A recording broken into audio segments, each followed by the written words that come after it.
Abra sua Bíblia em Efésios, capítulo 3. Efésios, capítulo 3.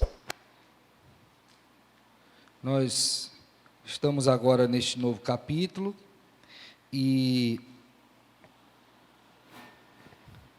dando sequência à exposição dessa epístola, chegamos naquele que é conhecido como o último capítulo da base teórica do que Paulo vai aplicar posteriormente à igreja a partir do capítulo 4. Então, é como que se ele estivesse fazendo um resumo daquilo que ele apresentou, acrescendo a isso outras razões que fundamentam a prática apostolar dele, inclusive finalizando com uma oração. Então, neste capítulo 3, o apóstolo Paulo vai mostrar que há uma causa pela qual todos nós, Igreja do Senhor, temos que lutar, que batalhar, que orar, que agradecer ao Senhor. E esta causa é a causa comum do Evangelho do nosso Senhor Jesus Cristo.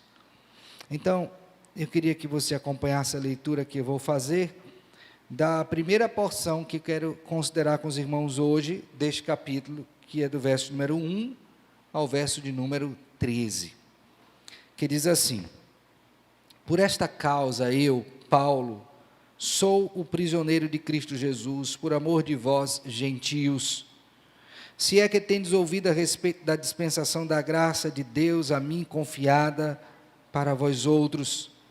Pois segundo uma revelação me foi dado conhecer o mistério, conforme escrevi há pouco, resumidamente, pelo que quando ledes podeis compreender o meu discernimento do mistério de Cristo, o qual em outras gerações não foi dado a conhecer aos filhos dos homens, como agora foi revelado aos seus santos apóstolos e profetas no Espírito, a saber, que os gentios são co-herdeiros, membros do mesmo corpo e coparticipantes da promessa em Cristo Jesus, por meio do Evangelho, do qual fui constituído ministro conforme o dom da graça de Deus, a mim concedida segundo a força operante do seu poder. A mim, o menor de todos os santos, me foi dada esta graça de pregar aos gentios o evangelho das insondáveis riquezas de Cristo e manifestar qual seja a dispensação do mistério desde os séculos oculto em Deus, que criou todas as coisas, para que pela igreja a multiforme sabedoria de Deus se torne conhecida, agora dos principados e potestades nos lugares celestiais, segundo o eterno propósito que estabeleceu em Cristo Jesus, nosso Senhor, pelo qual temos ousadia e acesso com confiança, mediante a fé nele. Portanto, vos peço que não desfaleçais nas minhas tribulações por vós, pois nisso está a vossa glória. Amém, amém. Vamos orar mais uma vez? Ó Deus, Senhor da nossa vida, fala conosco por meio da Tua palavra. Dá-nos a graça de compreendermos esta porção, de testificar isso através da própria palavra do Senhor, a Escritura, e ver também os ensinos aqui postos, aplicados à vida de cada um de nós, nos transformando e nos conformando à imagem do nosso Redentor, o Senhor Jesus Cristo. Assim oramos com gratidão, em nome de Cristo e com perdão dos nossos pecados. Amém, amém. O quanto você está, de fato, disposto a sofrer pelo nome do Senhor Jesus Cristo? O quanto, de fato, você está disposto a sofrer pelo nome do Senhor Jesus Cristo? Eu tinha selecionado aqui alguns exemplos dos apóstolos e de irmãos da igreja primitiva, exemplos que são nossos. E também de alguns profetas do Antigo Testamento, conforme nós vemos em Hebreus capítulo 11. Mas hoje você teve a oportunidade de ouvir, quando da leitura continuada da Escritura, a disposição do apóstolo Paulo para sofrer por Cristo. Uma vez que ele estava de viagem marcada para Jerusalém, antecedendo essa viagem, ele foi alertado que ao chegar lá, prisões e cadeias lhe estavam reservadas. E tentaram dissuadi-lo para que ele não fosse. E a resposta contundente do apóstolo Paulo foi a seguinte, Atos, capítulo número 21. que fazeis, chorando e quebrantando-me o coração? Por que vocês estão fazendo isso, apelando para a emoção? Não, Paulo, não vá não. Talvez tenha dito, até pelo amor de Deus, a gente precisa tanto de você. E aí ele diz assim, depois da pergunta: pois estou pronto não só para ser preso, mas até para morrer em Jerusalém pelo nome do Senhor Jesus Cristo. E aí o texto diz que, como porém não o persuadimos, aqui Lucas relatando, conformados, dissemos: faça-se a vontade do Senhor. Meus irmãos, me parece que essa disposição, ela não tem sido tão comum nos nossos dias, onde as pessoas buscam viver de maneira feliz, alegre e pouco dispostas a sofrer por Jesus Cristo, de abrir mão dos seus desejos, dos seus projetos, daquilo que julga ser o mais adequado para a sua vida. Mas ao lermos esse texto e considerarmos essa disposição no que diz respeito à igreja, nós vemos que o apóstolo Paulo pensa muito diferente. E não foi uma ocasião fortuita, passageira. Era a sua vida isto. Aprendeu a sofrer por Cristo e fazia isso com alegria. E ensinava isso à igreja, para que a igreja, quiçá, se entristecesse por ver o sofrimento de outros irmãos. E quando eu preparava esse estudo hoje à noite, eu fiquei pensando nas nossas orações aqui em prol dos missionários que estão sofrendo. No sentido de que, sim, a gente precisa orar para que Deus traga livramento e dê condição de pregar o Evangelho, mas será que muitas vezes essa nossa oração está recheada do mesmo sentimento daqueles que, no momento em que Paulo estava disposto a partir para Jerusalém, tentavam dissuadi-los? Será que a gente pode mesmo evitar o sofrimento que é necessário pela causa de Cristo Jesus? Paulo escreve esta porção para a igreja, neste capítulo, que está dividido em 3 partes bem distintas, e o texto é muito claro e dá para você acompanhar. Essas primeiras partes, portanto, a primeira e a segunda, as 2 primeiras, elas são marcadas por esta cláusula aí inicial. Observe comigo no verso 1, por esta causa, e também no verso de número 14, por esta causa. E se você for notar, a nossa tradução ela não facilita muito, embora aponte a divisão, mas o que de fato ele quer dizer. Ele está dizendo o seguinte: por esta graça, por este favor. Então ele quer que os seus leitores entendam que o que ele vai dizer aqui é fruto da compreensão da graça de Deus na vida dele, apóstolo Paulo, e consequentemente da igreja. Paulo não vai pedir ou falar nada aqui que não seja antecedido pela graça de Deus, a compreensão deste favor imerecido, infinito, que nos alcançou na nossa finitude. O favor da graça que nos salva, que nos tirou das trevas para a sua maravilhosa luz. Então, no primeiro momento, portanto, o verso número 1 até o verso número 13, do capítulo 3, o apóstolo Paulo vai mostrar para a igreja que por esta graça somos capazes de sofrermos por Jesus. Por esta graça somos capazes de quê? De sofrermos por Jesus. Temos que estar preparados para isso. Aquele que professa o nome do Senhor Jesus Cristo, ele tem que estar preparado para sofrer por Jesus Cristo. E como é que ele faz isso? Como é que ele desenvolve este argumento? Primeiramente, note comigo o verso de número 1. Diz assim: por esta causa, e agora você já sabe que é por esta graça, eu, Paulo, sou o prisioneiro de Cristo Jesus por amor de vós, gentios. A primeira coisa que Paulo mostra é que esta graça que ele recebeu em Jesus Cristo é uma graça que fez com que ele tivesse uma nova identidade. Ele não é mais aquele perseguidor de Atos capítulo 7, que no início do capítulo 8 consentia com a morte de Estevão. Ele não era mais aquele que saía como um touro selvagem em busca dos cristãos para prender e matar, mas agora ele é Paulo, o prisioneiro. A perspectiva mudou, a motivação mudou. os alvos mudaram, as estratégias não são mais as mesmas, por quê? Porque por conta dessa nova identidade, ele está agora habilitado em Cristo a sofrer por Jesus. Por isso que ele logo diz: eu sou Paulo, o prisioneiro de Cristo Jesus. E aqui eu queria que você notasse que esta não é apenas uma questão que Paulo alude aqui, quando escreve a Epístola aos Efésios, mas também quando ele escreve a Filemon. Por favor, abra sua Bíblia agora em Filemon. Talvez seja difícil para você achar, mas você vai lá para Hebreus e logo você vai encontrar esse texto, tá? Porque está antes de Hebreus.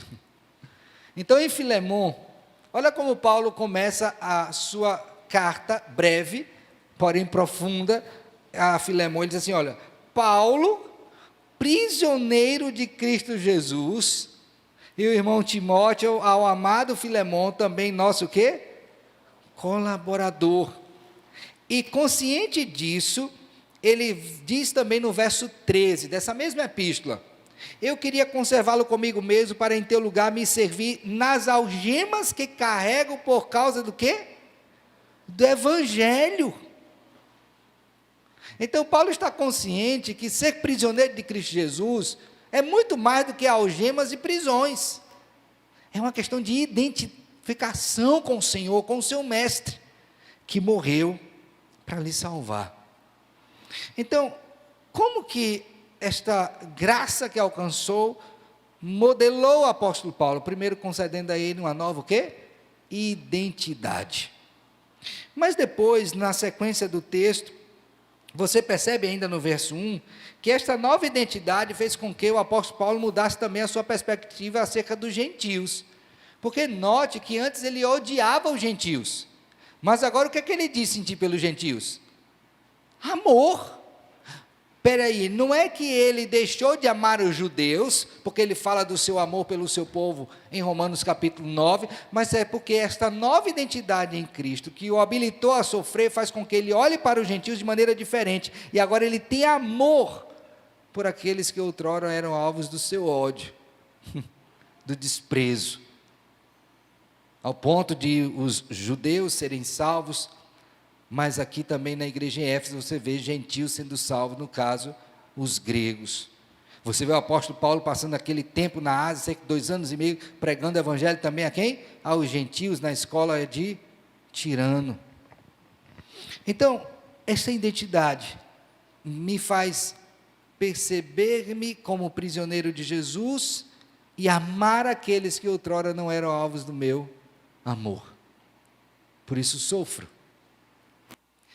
A segunda coisa que você vai perceber é que esta habilitação que Deus lhe concede, por esta causa, por este favor, estou preso, se dá não somente pela identidade, mas também pelo favor de Deus à vida dele, no que diz respeito à capacitação ministerial. Note comigo a partir do verso 2, que ele diz assim: se é que tendes ouvido a respeito da dispensação da graça de Deus a mim confiada para vós outros, pois, segundo a revelação, me foi dado conhecer o mistério, conforme escrevi há pouco, resumidamente, pelo que quando ledes, podeis compreender o meu discernimento do mistério de Cristo, o qual em outras gerações não foi dado a conhecer aos filhos dos homens, como agora foi revelado aos seus santos apóstolos e profetas no Espírito. Então, note, irmãos, que o apóstolo Paulo está consciente não somente da sua identidade, mas da grande bênção que ele recebeu da parte de Deus, que foi ser portador deste mistério, que é a mensagem que ele propaga acerca da salvação que atinge não somente os judeus, mas também quem? Os gentios. E ele diz assim: olha, isso foi me dado por uma revelação. Abra sua Bíblia aí, por favor, em Gálatas, capítulo de número 1, por favor. Gálatas, capítulo 1.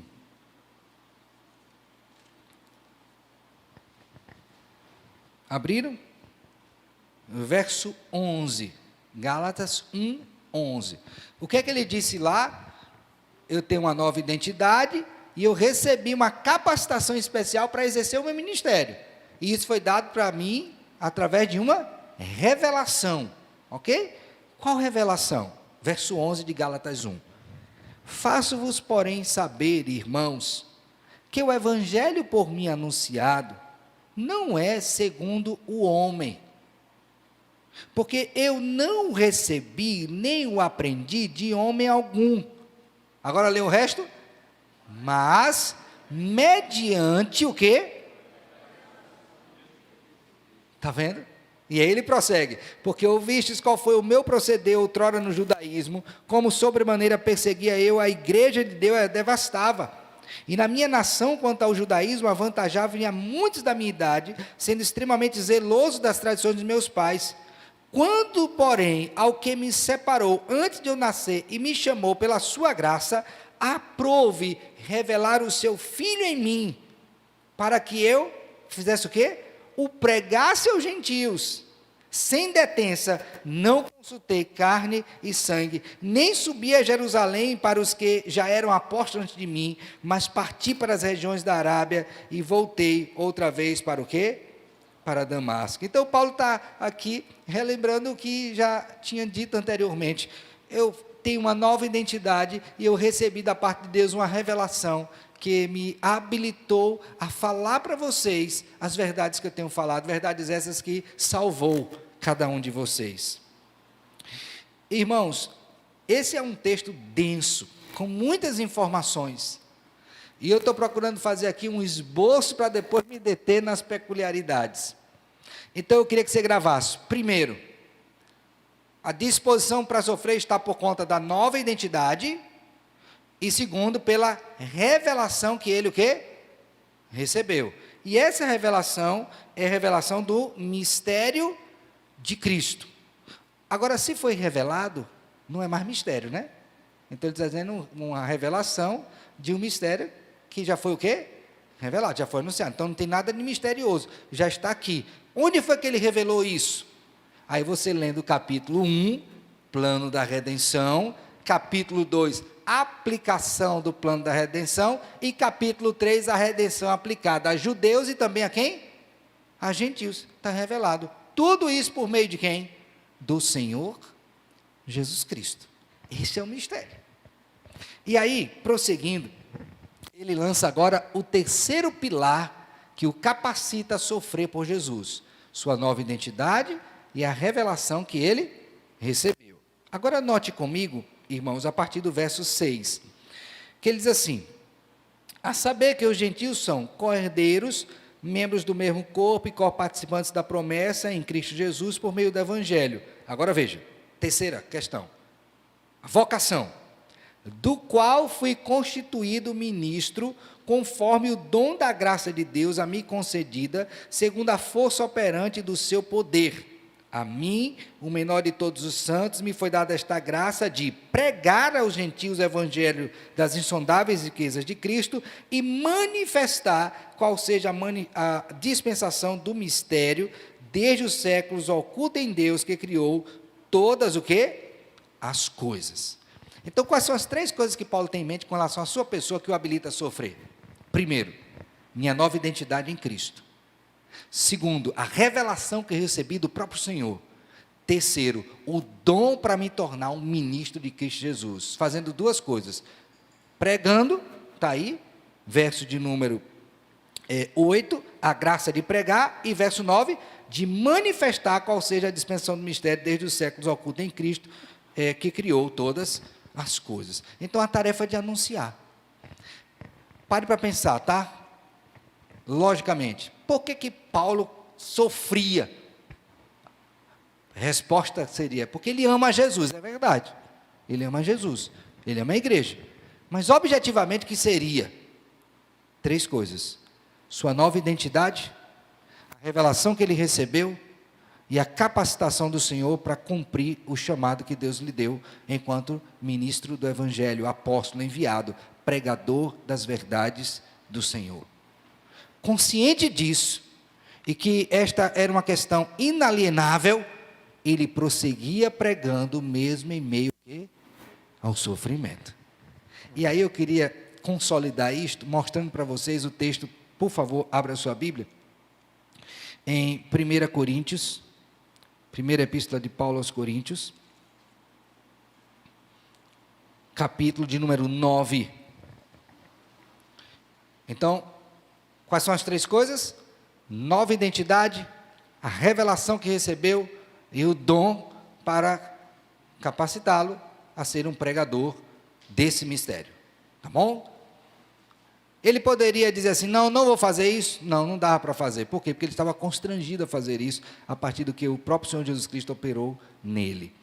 Então, 1 Coríntios capítulo 9, eu vou ler aos irmãos, a partir do verso de número 13. Diz assim: não sabeis vós que os que prestam serviços sagrados do próprio templo se alimentam?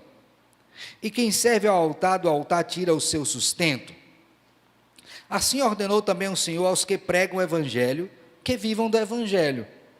Eu, porém, não me tenho servido de nenhuma destas coisas, não escrevo isto, para que assim se faça comigo, porque melhor me fora morrer, antes que alguém me anule esta glória. Agora veja o verso 16. Se anuncio o Evangelho, não tenho do que me gloriar, pois sobre mim pesa o que, irmãos? Essa obrigação, porque ai de mim, se não pregar o quê? Meus irmãos, isso aqui é uma palavra de alguém cuja mente está cativa ao dever, por amor a Jesus. Ai de mim. Por isso que ele diz lá aos irmãos, olha, por esta causa eu sou prisioneiro, por esta causa eu sofro, porque eu estou consciente da identidade que tenho em Jesus Cristo, porque eu estou consciente da revelação que Ele me concedeu, isso é um privilégio, outros não tiveram, e porque eu estou consciente do dom que Ele me deu para fazer de mim pregador deste mistério. Mas olha bem, irmãos, Paulo estava escrevendo isto em qual condição? Preso. Mas os irmãos estavam lá com peninha dele. E eu não estou dizendo para a gente ser insensível às dificuldades da prisão, não. Mas note o que ele diz, por favor, no verso 13 de Efésios 3. Ele diz, portanto, concluindo o raciocínio dessa primeira parte, portanto, vos peço, para a igreja, não desfaleçais nas minhas tribulações por vós. Irmãos, não chorem, não desanimem, não fiquem desencorajados, porque eu estou passando por essas tribulações por amor de vós, não. Não é para ficar desanimado, não. E aí eu volto para aquilo que eu disse agora há pouco, quando nós oramos pelos missionários que estão sendo perseguidos. Eu não estou dizendo que nós não devamos orar, irmãos, por favor, não me entendam mal. Devemos orar porque tem um aspecto da dor, da separação da família, talvez de perdas que a gente não saberia nem calcular. Mas se olhar só nessa perspectiva, irmãos, quem irá fazer esse trabalho? Quem irá? Como aquelas outras pessoas ouvirão? Por isso Paulo preso diz, irmãos, não desfaleçam. Em outras palavras, não desanimem. Sintam-se encorajados ao me verem aqui presos. Que coisa, não é? Vocês estão me vendo preso? Pois vocês se sintam mais encorajados para fazer isto. E a pergunta é, fazer o quê? Fazer aquilo para o que Deus colocou a igreja, que está aí no verso 10 do capítulo 3, por favor, veja comigo. Para que pela igreja, a multiforme sabedoria seja o quê? Conhecida, agora dos principados e potestades celestiais, segundo o eterno propósito que estabeleceu em Cristo Jesus, o quê? Nosso Senhor. Para que pela igreja, Cristo seja conhecido, o seu evangelho seja anunciado, pessoas sejam salvas e a sabedoria de Deus se torne conhecida. Por esta causa, eu fico até preso. Por esta causa eu vejo irmãos sofrendo, mas isso não me desencoraja, me anima a fazer mais. Por esta causa, eu fico animado por ver o que Deus faz através da igreja, por decisão dele, porque ele poderia fazer sem nós, mas ele decidiu que pela igreja a sua multiforme sabedoria fosse conhecida. Meus irmãos, quais lições disso que eu disse para vocês hoje, à luz do texto, eu gostaria de deixar para nós?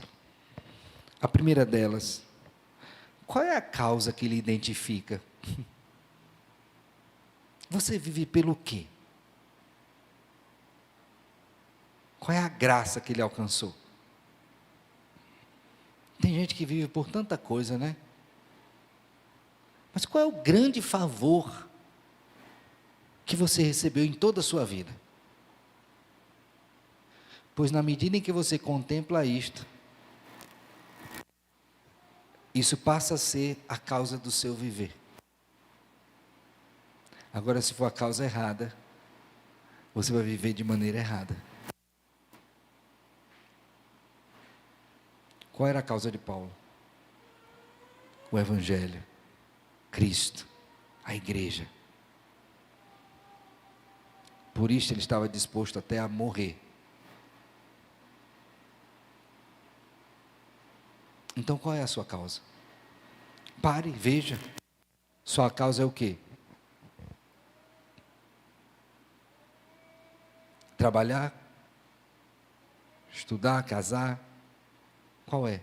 Ter filho? Qual é a sua causa? O que é que lhe move? Porque note bem que por esta causa ele é preso e por esta causa ele ora. Olha aqui, a segunda. Então, observe quais são os focos da sua oração e veja qual é a causa que lhe move. Porque aquilo que estiver mais em evidência é a sua grande causa. Mas eu espero que seja a causa correta. A segunda coisa que eu queria que você lembrasse é que quando você assume a causa de Cristo, o favor de Cristo, você tem que estar preparado para renunciar. Não é fazer voto de pobreza, tá? É renunciar àquilo que aos seus olhos é precioso. E aí quando eu pensei nisso, eu lembrei daquele filme que falou em precioso, que você lembra de que filme? Sociedade, né? Um anelzinho. Smigol era o nome dele? Matou e morreu pelo precioso, em que ele se tornou. O que é que nos move, irmãos? E o que nos mover requererá de nós a nossa vida. Mas eu espero que você dê a sua vida por Jesus. Paulo estava pronto o quê? A ser preso e a morrer. E nós? Finalmente, quero concluir dizendo o seguinte, a última aplicação. Paulo dizendo, portanto eu vos peço, a igreja, não desfaleça. Então quando você vê um pastor sofrendo por ser fiel, não desfaleça, não se anime. E aí isso vale para a minha família, para a família dos irmãos que estão aqui, que às vezes a gente tende a ver a outra pessoa sofrendo, e a gente está desfalando. Se anime, meu filho, porque se ele estiver sofrendo pela causa certa, que é de Cristo, bendito seja Deus por isto. Veja que isso muda a nossa perspectiva. Eu não estou dizendo para você ser masoquista, largar com sofrimento. Não é? O seu sofrimento, não. Não estou dizendo isso não. Eu estou dizendo que você tem que ter uma perspectiva diferente quando alguém está sofrendo por Jesus. Isso deve ser causa de quê? De ânimo, de encorajamento, e não de tristeza. Porque os apóstolos, quando sofreram por Cristo, eles saíram alegres, pulando.